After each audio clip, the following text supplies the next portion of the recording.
Glória a Deus, bom dia, a paz do Senhor para vocês, meus amados. Que bom estar aqui, mais um dia, mais um domingo, para adorar esse nosso Deus maravilhoso, digno de receber a nossa primícia, o nosso louvor, o nosso culto racional a Ele. Muito bom te ver aqui na casa de Deus. Muito bom ter esse encontro com você nessa manhã. E, amados, estávamos fora no fim de semana passado, nós fomos a São Paulo. Tivemos um tempo muito gostoso em família lá, revendo os familiares. E domingo o pastor G teve a oportunidade de trazer a palavra numa igreja do pastor que nos casou. Então foi muito especial estar ali naquela igreja com aqueles irmãos, e o Senhor ministrou demais ali as nossas vidas. Foi um tempo muito gostoso. E voltando para casa, já no domingo, eu pude perceber no agito ali do WhatsApp com as mulheres, as refugiadas, de que a palavra tinha sido algo tremendo. E eu falei, meu Deus, quero ver logo isso. E aí, terça-feira, então, eu tive a oportunidade de ser ministrada pela palavra, de assistir a palavra. E, meus amados, uau, que bênção. Como o Senhor ministrou a minha vida, eu fiquei realmente atordoada. Fui extremamente edificada, abençoada, confrontada, desafiada. E já estava na escala que eu traria a palavra hoje. E eu falei, uau, Jesus. E o Senhor então começou a ministrar o meu coração no entendimento de que aquilo que Ele começou a gerar, daquilo que Ele ministrou no domingo passado, que nós deveríamos dar continuidade a esse tema que a pastora Sheila trouxe, que está em Mateus, capítulo 22, versículo 37 e 38, que diz: ame o Senhor, o seu Deus, de todo o seu coração, de toda a sua alma e de todo o seu entendimento. Este é o primeiro e o maior mandamento. E aquilo ecoa, porque é o nosso desafio, não foi uma novidade, uma grande novidade. Tudo aquilo que a pastora Sheila compartilhou conosco e tudo aquilo que a palavra de Deus foi nos confrontando, faz tempo que sabemos que deve ser assim, faz tempo que sabemos que devemos buscar essas características e colocar em prática aquilo que a palavra de Deus vai nos ensinando, nos advertendo, vai nos confrontando, nos moldando. E ao passar dos anos e do tempo, nós precisamos olhar para as nossas vidas e começar a ver sinais dessa transformação. Coisas que outrora nós fazíamos que hoje não faz mais. Coisas que nós pensávamos que hoje não faz o menor sentido. Essa transformação que o Espírito de Deus, como a pastora Sheila falou do bem, né? Que essa buzina ela seja eficaz, né, nas nossas vidas, que essa buzina do Espírito realmente seja reverenciada por nós, que nós possamos nos render a essa buzina nas nossas vidas, no nosso interior, quando o Espírito Santo, Ele nos orienta, nos adverte, fala conosco, não é? E aí, pensando em tudo isso, e orando sobre hoje, me veio então uma passagem, que também é uma passagem clássica da Bíblia, uma passagem de um dos discípulos de Jesus, de um dos apóstolos de Jesus mais falado. Esse apóstolo é o apóstolo com que na Bíblia Jesus mais fala. O maior número de diálogo do Novo Testamento é com o apóstolo Pedro. Pedro, Jesus é um mix ali, porque ora é Jesus falando, muito bem, Pedrão, e muitas vezes é Jesus repreendendo e exortando. Mas, registrado nos evangelhos, é o homem e o apóstolo que Jesus mais conversa. É o apóstolo que também tem a ousadia de questionar o próprio mestre, fazer umas perguntas fora de hora, porque ele era muito impulsivo. Mas existe um momento muito marcante da vida desse homem. Eu me lembro, falando um pouquinho mais de Pedro, uma vez nós tivemos a oportunidade ali em Curitiba, sermos ministrados por um dos pastores da atualidade, do qual, na minha opinião, é o meu pastor favorito, se eu posso dizer assim.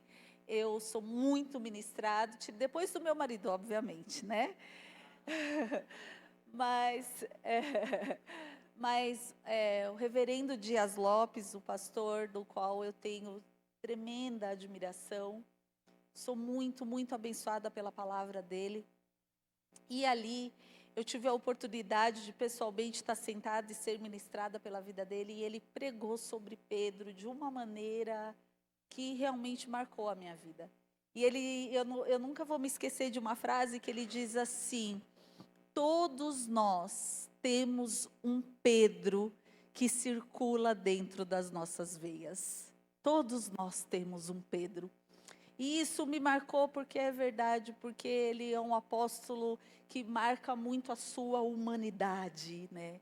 Como ele revela para nós a vulnerabilidade, como Pedro revela para nós os ímpetos, muitas vezes.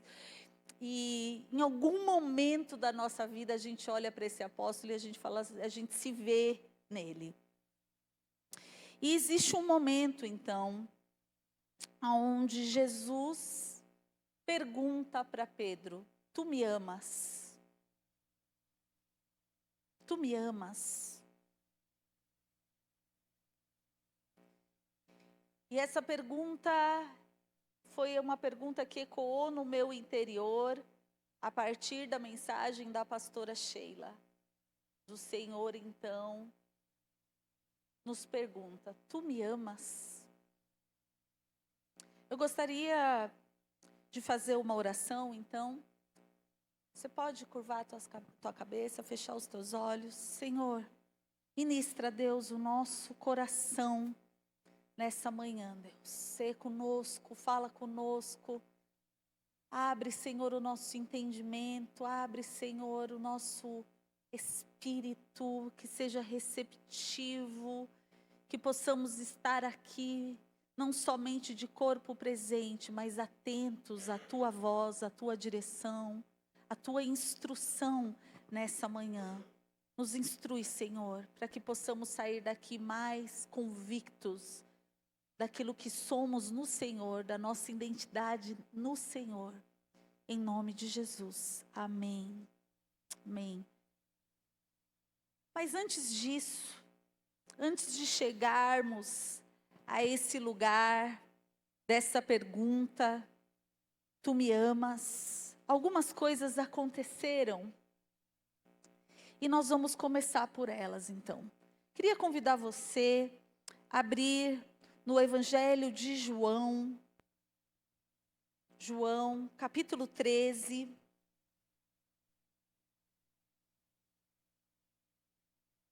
A partir do versículo 36.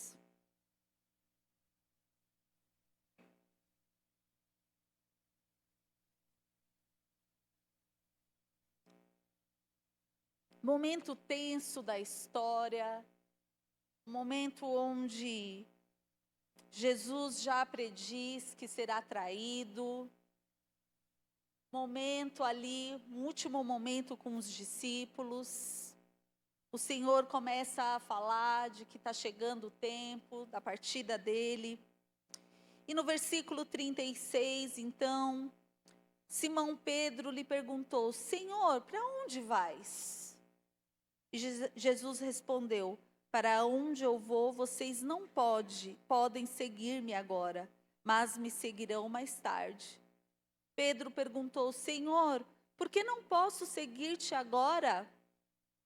Aí ele diz assim: darei a minha vida por ti. Frase típica de Pedro. Então Jesus lhe respondeu: você dará a sua vida por mim? Asseguro-lhe que antes que o galo cante, você me negará 3 vezes. Vamos para Lucas 22.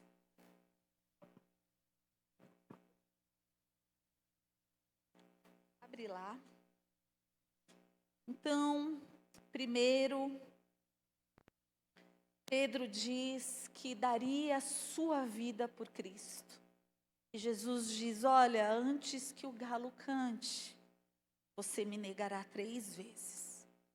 Vamos ler a partir do versículo 54. Que diz assim: então, prendendo-o, levaram-no para a casa do sumo sacerdote. Pedro o seguia à distância, mas quando acenderam um fogo no meio do pátio e se sentaram ao redor dele, Pedro sentou-se com ele. Uma das criadas o viu sentado ali à luz do fogo, olhou fixamente para ele e disse: este homem estava com ele. Mas ele negou: mulher, não o conheço. Pouco depois, um homem o viu e o disse: você também é um deles. Homem, não sou, respondeu Pedro.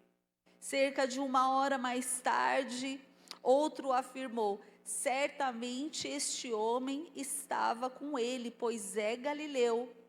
Pedro respondeu: homem, não sei do que você está falando. Falava ele ainda quando o galo cantou. O Senhor voltou-se, olhou diretamente para Pedro. Então Pedro se lembrou da palavra que o Senhor lhe tinha dito: antes que o galo cante, hoje você me negará 3 vezes. Saindo dali, chorou amargamente. Então aquele que instantes desse momento, anteriormente ali, pouco tempo antes, disse que daria a sua vida por Cristo, estava ali o negando. A palavra que o G trouxe no domingo passado, que fez esse borbulhão no meu interior, que mexeu comigo, porque eu vi que foi uma colisão das duas palavras, da palavra do G e da palavra da pastora Sheila, que mexeu demais comigo. Ele trouxe o entendimento e foi muito incrível, porque o pastor G, ele trouxe nesse momento que Pedro nega, ele faz 3 negativas aqui. Primeiro, Pedro, quando ele diz, mulher, não o conheço, Pedro nega o próprio Cristo. Ele nega Jesus. Depois, pouco tempo depois, o homem o viu: você também é um deles. E ele diz: homem, não sou. Ele nega a comunhão. Ele nega os irmãos. Ele primeiro nega o Senhor, depois ele nega a comunhão.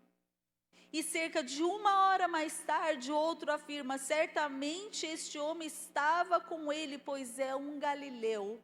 Aqui ele nega a sua identidade. Ele não reconhece mais a sua identidade em Cristo Jesus. Ele nega o Senhor, ele nega a comunhão e ele nega a sua identidade. E a palavra diz que então o galo canta e ele sai e chora porque o Senhor olha para ele. Meus amados, eu fico imaginando esse olhar.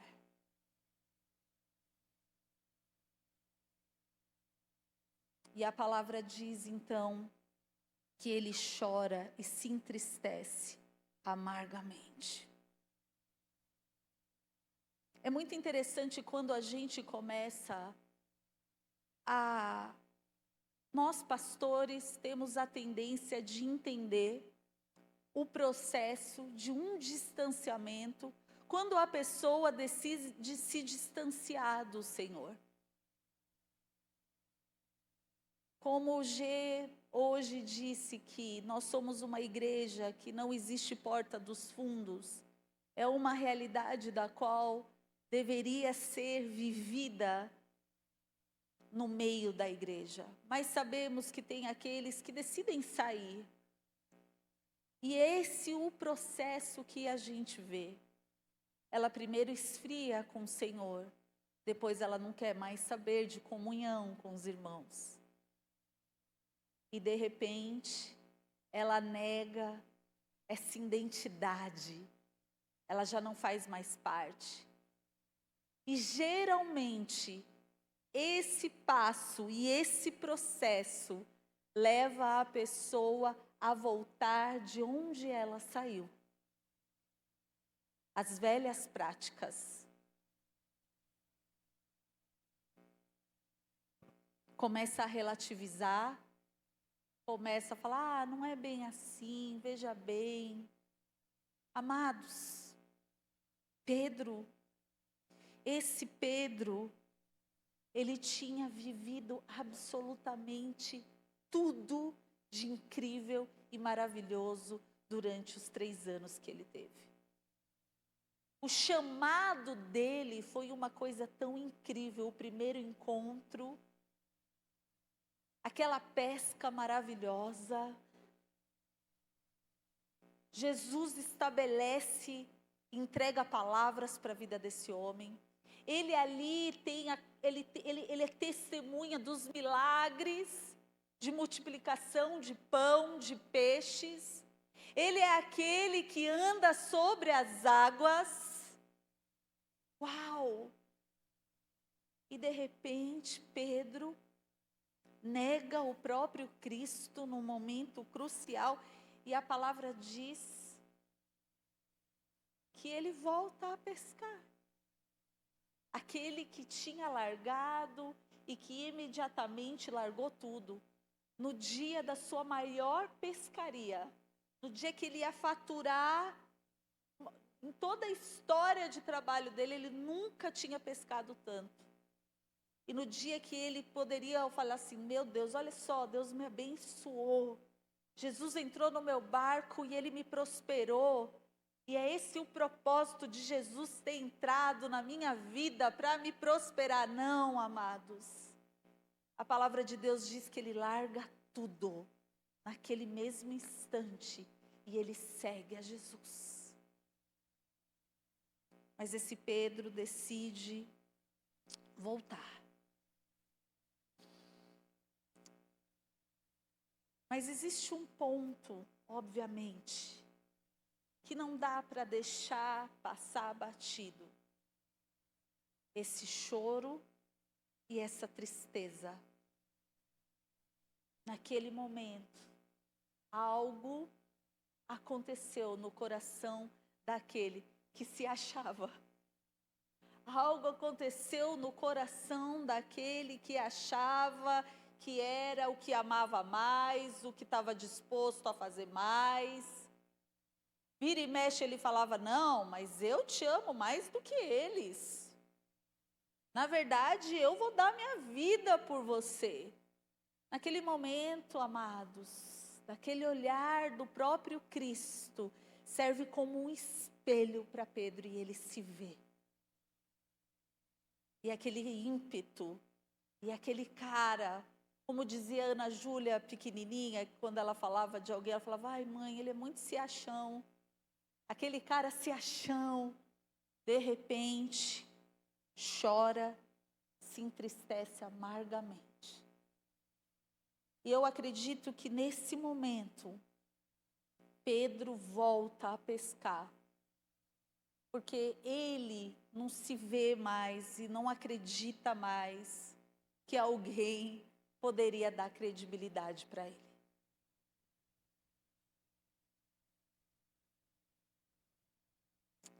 e volta a pescar. E a palavra então relata, e a história continua, não é? A história continua. A partir desse momento, sabemos que o Senhor Jesus é crucificado.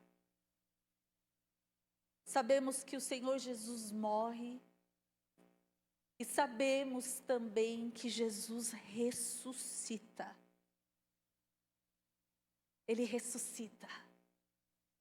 Amados, é um contexto histórico do cristianismo de maior poder.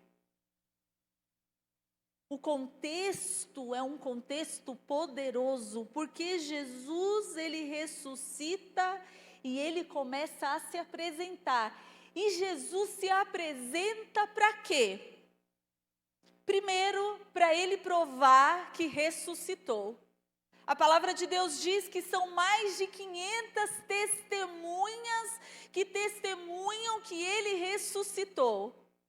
Eu acho incrível, fazendo um adendo aqui, que a primeira a testemunhar a ressurreição de Jesus foi uma mulher. E essa mulher, porque assim, gente, desculpa, mas está lá. Uns dos apóstolos estavam dentro de um quarto com medo. Outros voltaram a fazer o que faziam outrora. E a mulher inquieta. Ele disse que ressuscitou. Eu tenho que ir lá ver. Eu creio na palavra dele. Podia ter perseguição, podia ter um monte de coisa, mas a mulher enfrentou todos esses medos e estava lá checando. Glória a Deus pelas mulheres. Somos mesmo. Olha, eu tipo Pedro aqui, né? E aí, de repente, amados, João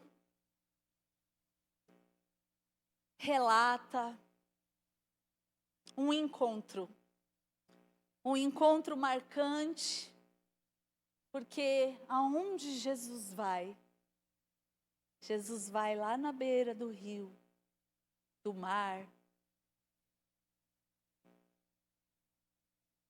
E aí eles estão lá pescando. E eles não estão conseguindo pescar, e de repente um homem da beirada, fala assim, lança a rede. Eles olham um para o outro e falam assim, gente, a gente já viveu isso antes. A gente conhece esse jeitinho de falar. É o nosso mestre. É Jesus. Eu fico imaginando o coração de Pedro naquele momento, e a palavra de Deus diz que ele estava sem a capa, que ele estava sem a roupa, ele não estava vestido direito. E de repente ele se veste, ele coloca a capa dele, e ele não se aguenta, e ele se lança na água, e ele vai a nado. E aí ele chega lá na prainha,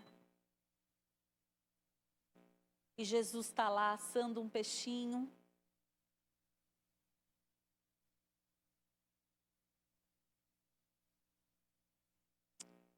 E aí, amados, os outros chegam, e na presença dos outros começa um diálogo que está lá. Vamos abrir João, capítulo 21.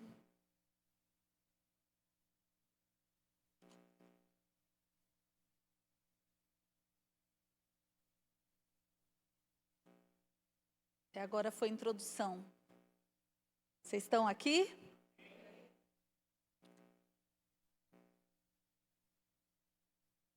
Então, eles comeram, olha só, começa aqui.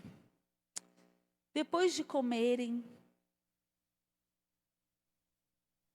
Jesus perguntou a Simão Pedro, Simão, filho de João, você me ama mais do que a estes?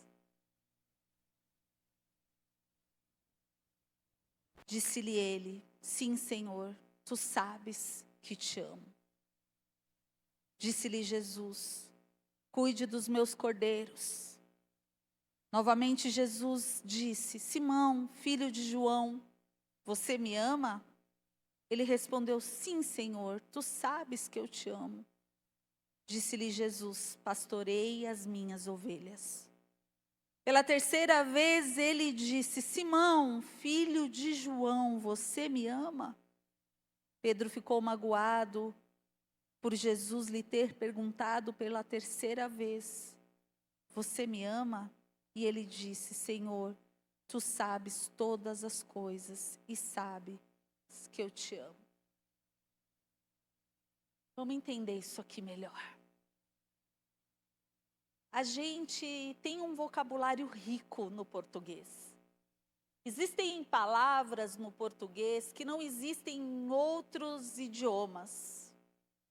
Mas é muito interessante porque, apesar da riqueza que temos na nossa língua, se tem uma palavra da qual ela não expressa da maneira que deveria expressar, ou ela engloba tantas coisas que ela acaba perdendo a força dela, e que infelizmente é o verbo amar. Porque a gente acorda e a gente fala: eu amo pão, eu amo tomar café da manhã. A gente vê uma roupa, você fala: eu amo essa roupa. Aí a gente está aqui na igreja, a gente fala: eu amo o Senhor. Não é? Mas aqui, no grego, na origem da palavra, existe uma diferença muito grande nesse diálogo, do qual foi traduzido e foi usado amor para tudo. Mas não é assim no original. E essa diferença faz toda a diferença. O amor no original, ele é classificado em 3 definições: o amor ágape, o amor filéu e o amor eros. Aqui nesse diálogo, nós estamos falando e se refere a 2 amor, o ágape e o filéu.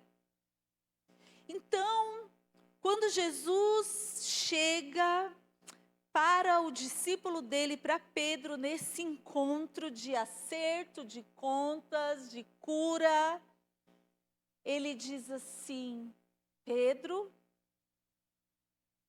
Simão Pedro, filho de João, você me agapau, me ama com amor ágape. O amor ágape tem a definição do amor de Deus.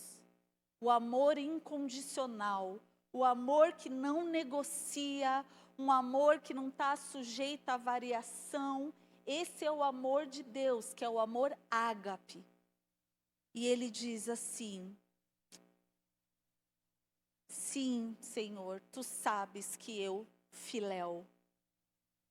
O amor filéu é um amor fraternal, é um amor de irmãos. Na nossa língua, poderíamos, e eu estudando sobre isso, nas NVIs de antigamente, se respondia assim, que é o que está mais próximo do gostar. Poderia ser respondido assim: Senhor, eu gosto do Senhor. E Jesus faz questão de falar assim: Pedro, você foi aquele que me negou, certo? Você está aqui para me dizer que você me ama mais do que eles? E aí? E aí Jesus pergunta de novo. Ele primeiro fala: cuide de mim, dos meus cordeiros. Novamente, Jesus disse: Simão, filho de João, você me ama, ágape, agapau? E ele diz, e ele responde: Senhor, tu sabes que eu te amo, filéu. E aí, amados, no original, a terceira pergunta que faz também toda a diferença. Disse Jesus, não, pela terceira vez, ele lhe disse: Simão, filho de João. Aí ele pergunta: você me ama, filéu?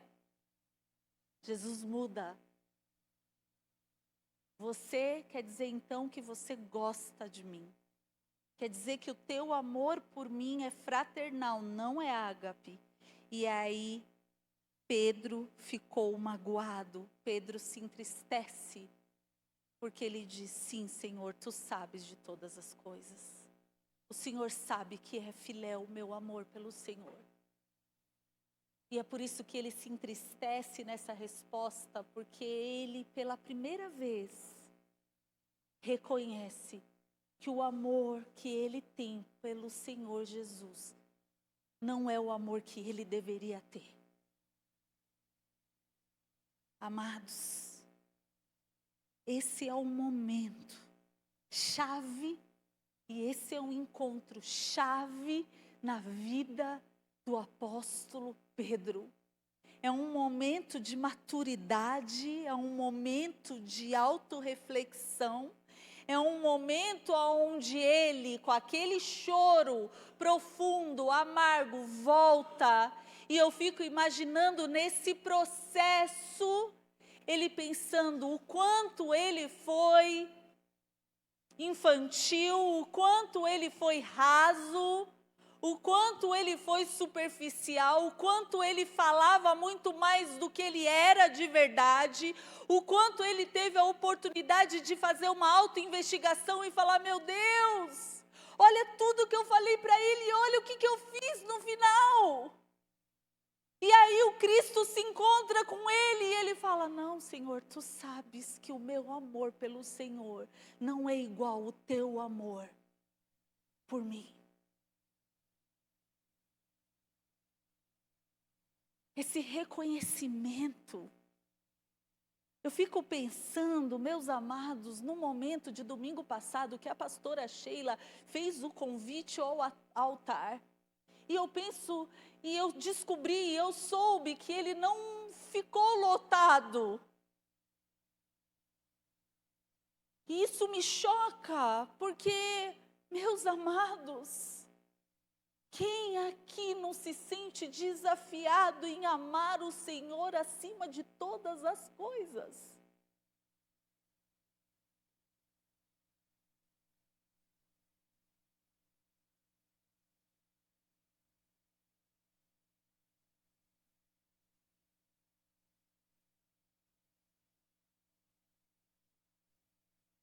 Continua.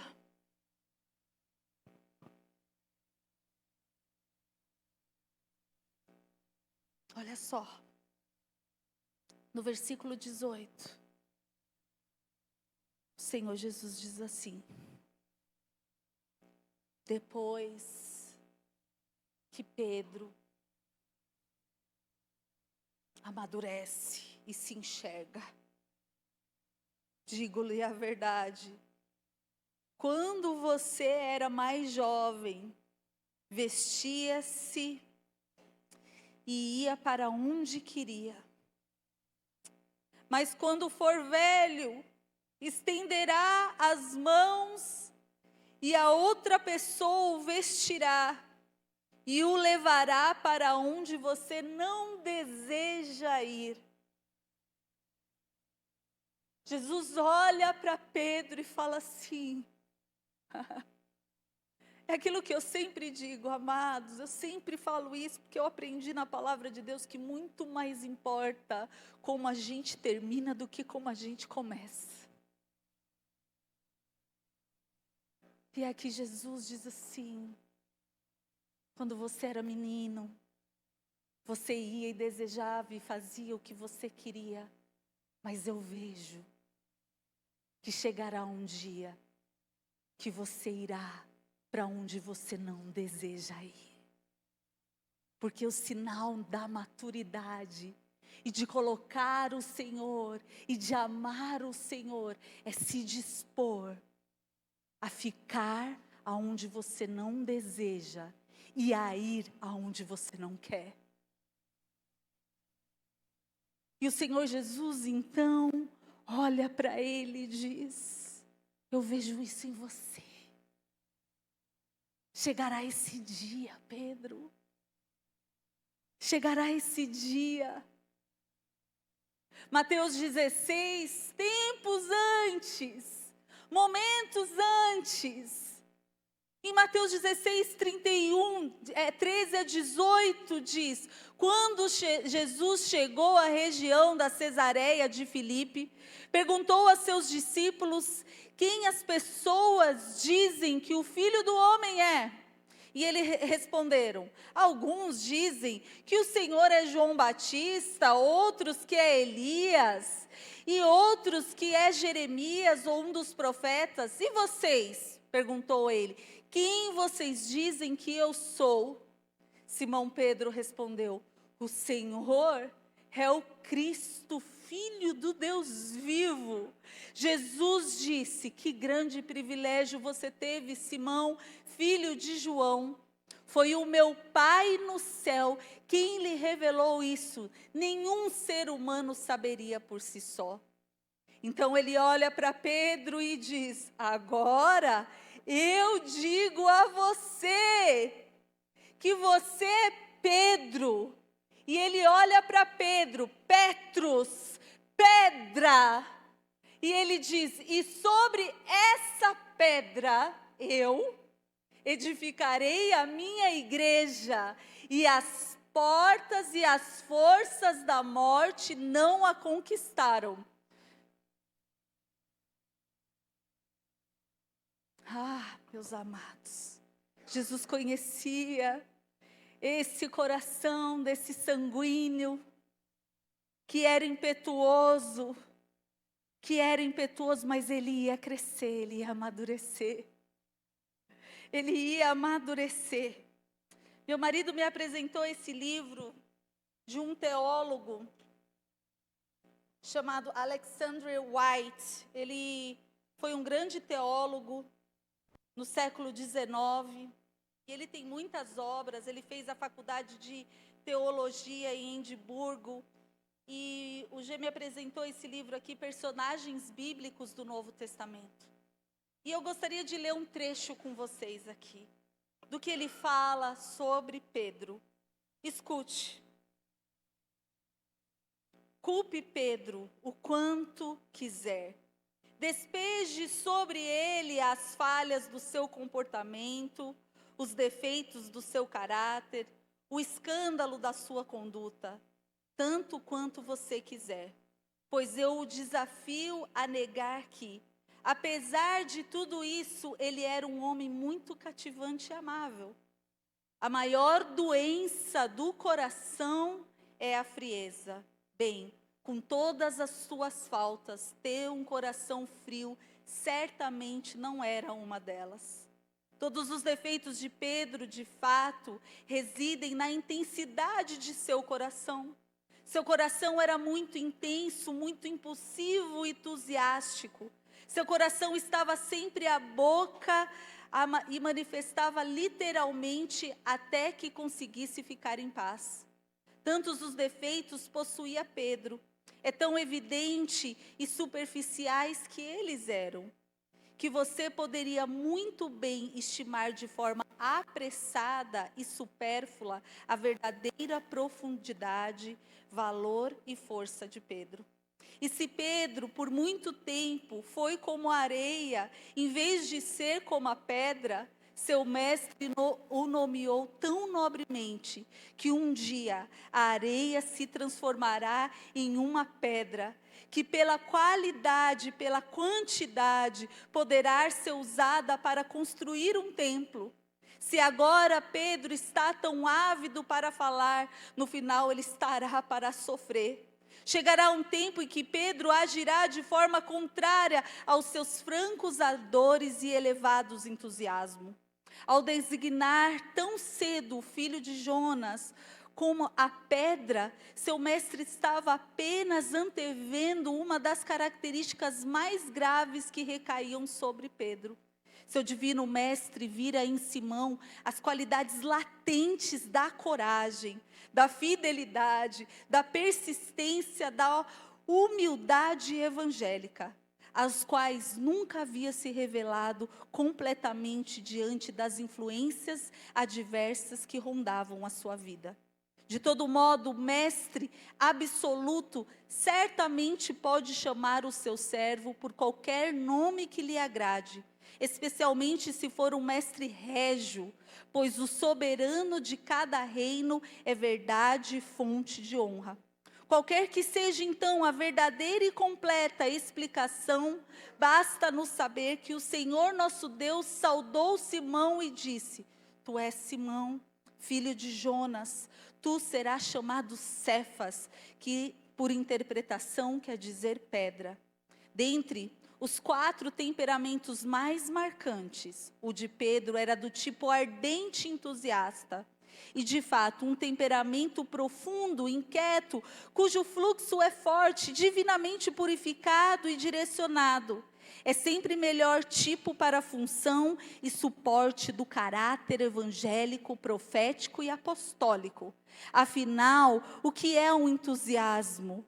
O que é senão um coração, a imaginação de um homem com todo o corpo, alma colocado em chamas?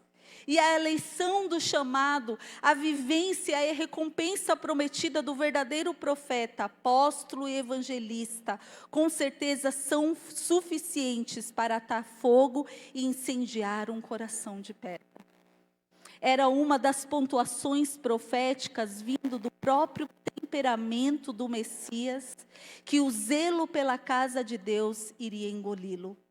E não existe sinal mais certo que a mesma mentalidade encontrada em Jesus Cristo estava tomando posse num dos seus discípulos, na medida que ele manifestava mais um temperamento, gentil, entusiasmo diante das pessoas, porque fostes honestos, justos, puros, amáveis e de boa fama. Da mesma maneira, como não há nada mais distinto na mentalidade e do coração de Jesus, que possamos tomar Pedro, vindo à perfeição como nosso padrão prelado, especialmente que possamos vigiar, trabalhar e orar contra um coração frio, um temperamento gélido e uma mente distante, egoísta e indiferente. Eu queria convidar os irmãos a abrir em Atos 2.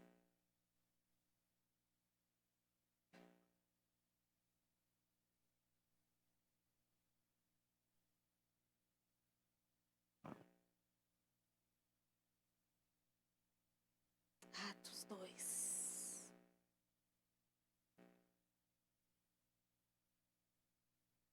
Oh, amados, para os carismáticos que somos, Atos 2. Atos 2. É um relato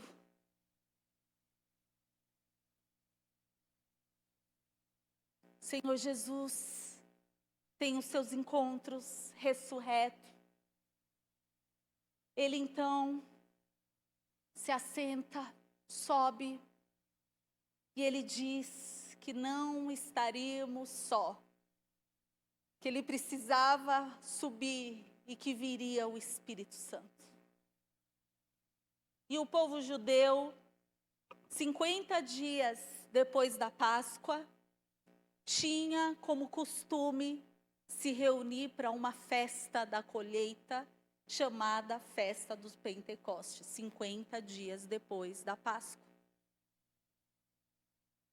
Jesus, lembre-se, o paralelo da Páscoa é o Cordeiro Imaculado, porque a Páscoa para o povo judeu era um momento de celebração quando o Cordeiro livrou, o sangue do Cordeiro livrou os primogênitos de serem mortos.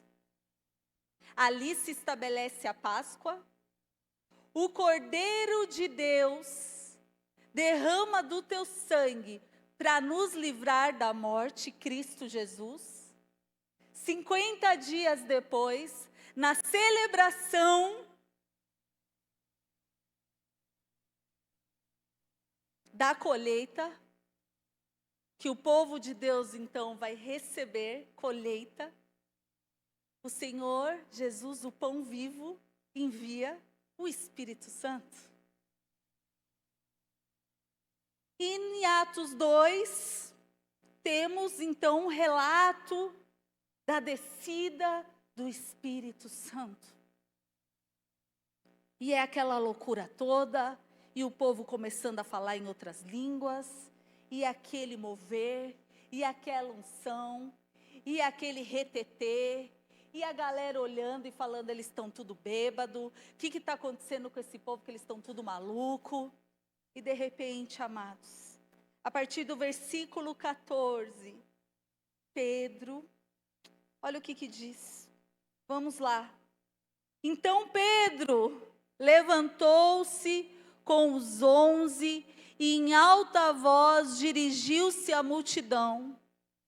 Homens da Judéia e de todos que vieram em Jerusalém, deixa-me explicar-lhes isto. Ouçam com atenção.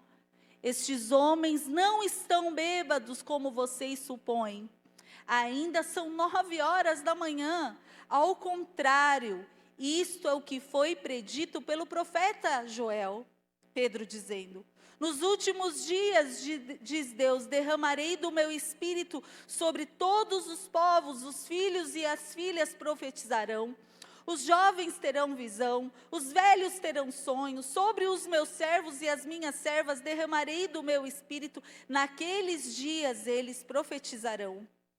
Mostrarei maravilhas em cima no céu e sinais embaixo na terra, sangue, fogo, nuvens de fumaça. O sol se tornará em trevas e a lua em sangue, antes que venha o grande e glorioso dia do Senhor. E todo aquele que invocar o nome do Senhor será salvo. E Pedro continua: israelitas, ouçam estas palavras. Jesus de Nazaré foi aprovado por Deus diante de vocês, por meio de milagres, maravilhas e sinais, que Deus fez entre vocês por intermédio dele. Como vocês mesmos sabem, este homem lhes foi entregue por propósito determinado, pré-conhecimento de Deus, e vocês com toda a ajuda de homens perversos o mataram, pregando-o na cruz. Mas Deus o ressuscitou dos mortos, rompendo os laços da morte, porque era impossível que a morte o retivesse a respeito dele. Disse Davi: eu sempre via o Senhor diante de mim, porque Ele está à minha direita e não serei abalado. Por isso o meu coração está alegre, minha língua exulta, o meu corpo também repousará em esperança, porque Tu não me abandonarás no sepulcro, nem permitirás que o Teu santo sofra decomposição. Tu me viestes conhecer os caminhos da vida e me encherás de alegria na Tua presença. Então Pedro continua: irmãos, posso lhe dizer com franqueza que o patriarca Davi morreu e foi sepultado, e o seu túmulo está entre nós até o dia de hoje. Mas ele era profeta e sabia que Deus lhe prometera sobre juramento que colocaria um dos seus descendentes em seu trono. Prevendo isso, falou da ressurreição de Cristo, que não foi abandonado no sepulcro e cujo corpo não sofreu decomposição. Deus o ressuscitou este Jesus, e todos nós somos testemunhas desse fato. Exaltado à direita de Deus, ele recebeu do Pai Espírito Santo prometido. Derramou o que vocês agora veem e ouvem. Pois Davi não subiu aos céus, mas ele mesmo declarou: o Senhor disse ao meu Senhor: senta-te à minha direita, até que eu ponha os teus inimigos como estrado para os teus pés. Portanto, que todo o Israel fique certo disto: este Jesus, a quem vos crucificaram, Deus o fez Senhor e Cristo.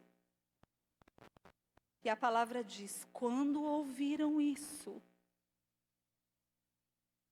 presta atenção, ele cresceu, ele amadureceu, ele rompeu. Aconteceu aquilo que Cristo disse que iria acontecer.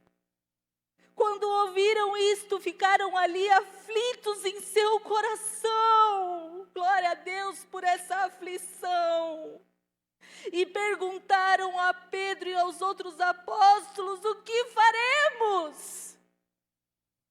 Pedro respondeu, arrependam-se, a cada um de vocês, seja batizado em nome de Jesus Cristo para o perdão dos seus pecados e receberão o dom do Espírito Santo, pois a promessa é para vocês e os seus filhos e para todos que estão longe, para todos quanto o Senhor nosso Deus chamar. Com muitas outras palavras, o advertia e insistia com eles. Ele não está mais com vergonha, ele não nega mais, ele não está mais intimidado. Pedro cresceu, Pedro amadureceu. Salvem-se desta geração corrompida. Os que aceitaram a mensagem foram batizados, e naquele dia, Jesus não erra, Jesus não erra. Naquele dia, houve um acréscimo de cerca de 3.000 pessoas. 3.000 pessoas. E aqui, amados, se inaugura a igreja de Jesus Cristo. Pedro inaugura a igreja de Jesus Cristo.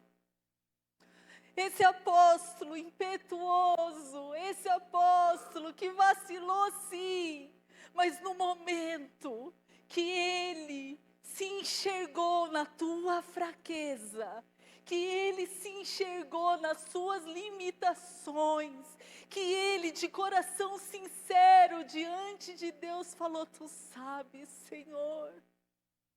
Ali ele permitiu-se ser curado pelo próprio Cristo, que diz assim, cuide das minhas ovelhas.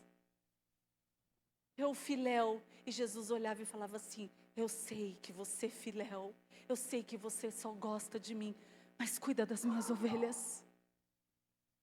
Pedro, eu sei que você ainda não me ama da maneira que você deveria, mas você cuida das minhas ovelhas.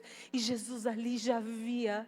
E Jesus então olha para ele no versículo 18 e fala, olha, porque chegará um dia.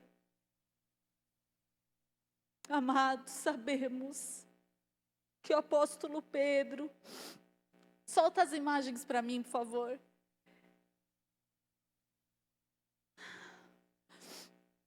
Eu tive o privilégio de estar em Roma. Aqui é Roma antiga. E eu passei, pode pôr a próxima, aqui são os destroços, aqui é onde acontecia, ali era Roma. E aqui foi a prisão, onde o apóstolo Pedro e o apóstolo Paulo ficaram em tempos diferentes presos nesse lugar. E eu pude estar dentro dessa prisão. Pode pôr a próxima. A próxima, por favor. Aqui é dentro da prisão. Esse lugar, vocês estão vendo ali, ó, naquele canto a cruz, do lado contrário, virado de cabeça para baixo, porque os cristãos, eles eram presos nesse lugar. E esse lugar era um lugar terrível. Eu chorei muito, olha a minha cara, quando eu estive aí nesse lugar, porque era um lugar onde eles eram presos. E você vê essa parede desse jeito, tinha um ralo, e esse ralo era fechado, e eles enchiam esse quartinho, esse lugar de água, e eles tinham que ficar na ponta do pé com a cabeça para cima era uma forma de tortura. E o apóstolo Pedro, algumas vezes foi preso nesse lugar e torturado dessa forma. E nós sabemos, amados, que Pedro foi levado ao madeiro. Ele foi um mártir do Senhor Jesus. Ele entregou, sim, a sua vida pelo Senhor. Ele entregou, sim, a sua vida. Ele amadureceu, sabe? Amadurecer não significa só reconhecer a tua fragilidade. Faz parte do processo de amadurecimento reconhecer. Mas não te leva a lugar nenhum. Tem gente que fala, eu sou ruim mesmo, eu preciso melhorar mesmo, mas fica só nessa. O processo de amadurecer faz parte, reconhecer. Mas olhar para aquilo que você está vendo, que não combina com o teu chamado, e romper. E romper. Reconhecer é um primeiro passo, o segundo passo é enfrentar. Enfrentar a tua carnalidade, enfrentar as tuas fraquezas, olhando para o próprio Cristo e falando, na minha fraqueza, o Senhor se faz forte na minha fraqueza. Sabemos que Pedro, porque não se sentia digno de morrer como o seu mestre, morreu crucificado de ponta cabeça. E assim o fundador da igreja, o apóstolo, que olhamos tantas vezes e nos identificamos, temos que olhar para esse Pedro que amadurece.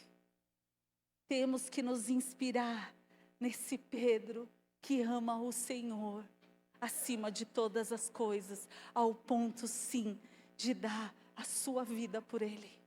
Eu quero chamar o grupo aqui. Amados,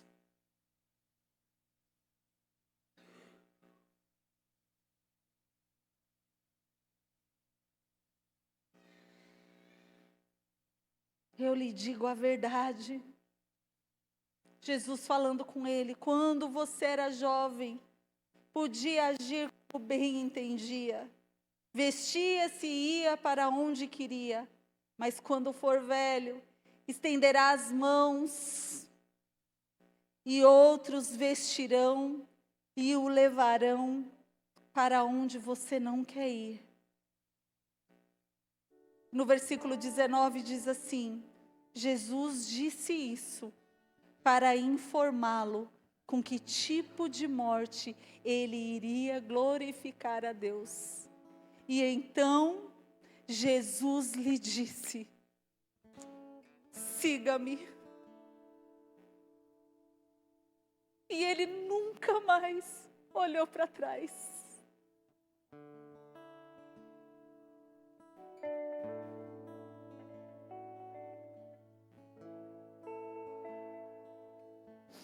Tu me amas.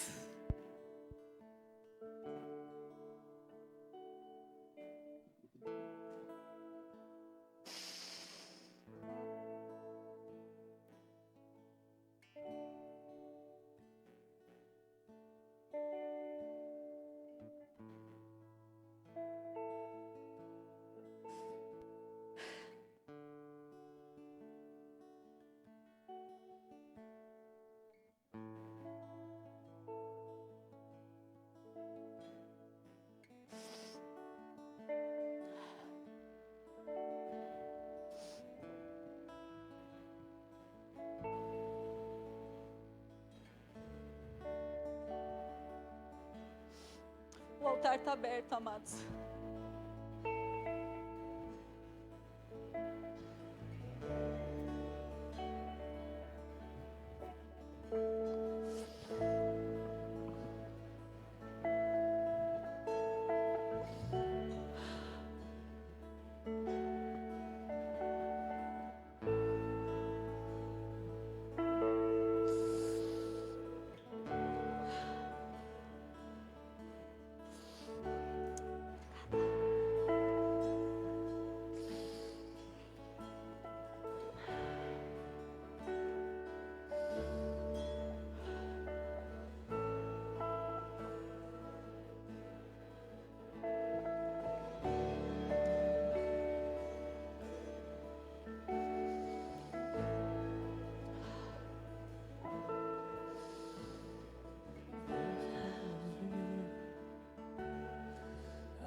luz para o mundo, esperança da terra. E eu não sou mais feliz, eu não sou mais bem. Cristo, tu és a minha porção, a luz para o mundo, esperança da terra. E eu não sou mais meu, e eu não sou mais meu.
só gosta dele, mas que você o ama. Vamos coroar o Rei dos Reis. E esse é o meu anseio, o meu amor por ti. Não será um segredo, Não será fingido, não será falso. e essa Minha promessa, eu gastarei minha vida pra te coroar.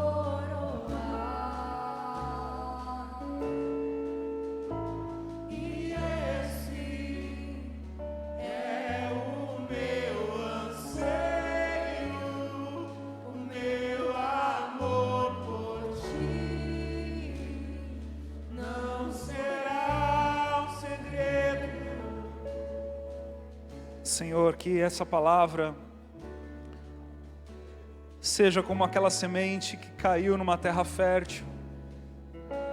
Que essa palavra seja uma semente valorizada em cada coração aqui nessa manhã.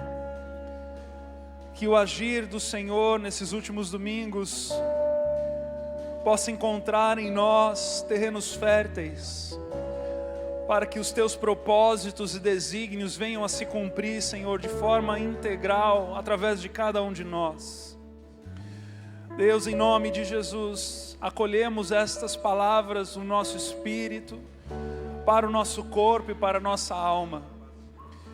Que o Espírito Santo que convence-nos continue trabalhando em nosso coração e nos conduzindo a lugares de decisão, a lugares de postura, de forma de viver, a lugares de entendimentos novos, através desta metanoia, para que a gente saiba o que não mais fazer e agora o que precisamos começar a fazer, para que o teu nome seja engrandecido e glorificado ainda mais através das nossas vidas, no nome precioso de Jesus. Amém e amém. Aleluia. Amém. Amém. Glória a Deus. A notícia boa é que a semana está só começando. Então, toda oportunidade que você tem pela frente para fazer aquilo que o Senhor está te convidando a fazer, que você o faça em nome de Jesus. Seja corajoso, não deixe com que as decisões que você tomou aqui hoje caiam por terra no acordar do amanhã, mas que os teus planejamentos do hoje, as decisões que você tomou de se aproximar de Deus, possam refletir amanhã pela manhã, quando o teu despertador tocar, em nome de Jesus. Amém? Amados, o pastor Valdir me pediu para que você, ao sair, tenha cuidado, porque nós estamos com uma umidade diferente hoje e o piso do lobby está todo molhado. Então, foi passado pano, nós estamos tentando, mas tome cuidado, tá? Eu quero orar por você para encerrar, em nome de Jesus. Pai, obrigado por esse privilégio que nós temos de estarmos diante da Tua Palavra e do agir do Teu Espírito. Obrigado por este culto de hoje, obrigado por este chacoalhar de hoje. E pedimos, Deus, para que o Senhor nos abençoe nesta semana, nos guarde, Senhor, nos cuide, e que nós possamos derramar o nosso coração na Tua presença, para que todo o amadurecimento que o Senhor tem para nós, seja primeiramente exposto diante de nós, e nós venhamos, Senhor Deus, na ajuda do Espírito Santo, a caminharmos na direção do Senhor para nós, no nome precioso de Jesus, amém. Mais uma coisa, antes de você sair do teu lugar, por favor me ouça. Nós queremos construir uma cultura aqui na igreja, de que após o culto, nós teremos ainda pastores e líderes de em casa aqui para orar por você, caso você deseje oração. Então, se você ainda está mexido, se você quer compartilhar alguma coisa, se você quer uma oração específica, nós temos pessoas aqui na frente para estarmos fazendo isso para você, tá bom? E caso você queira comunhão com os irmãos, queira botar o papo em dia, nós temos o lobby para isso, ok? Que Deus te abençoe e te dê um domingo cheio da presença de Deus.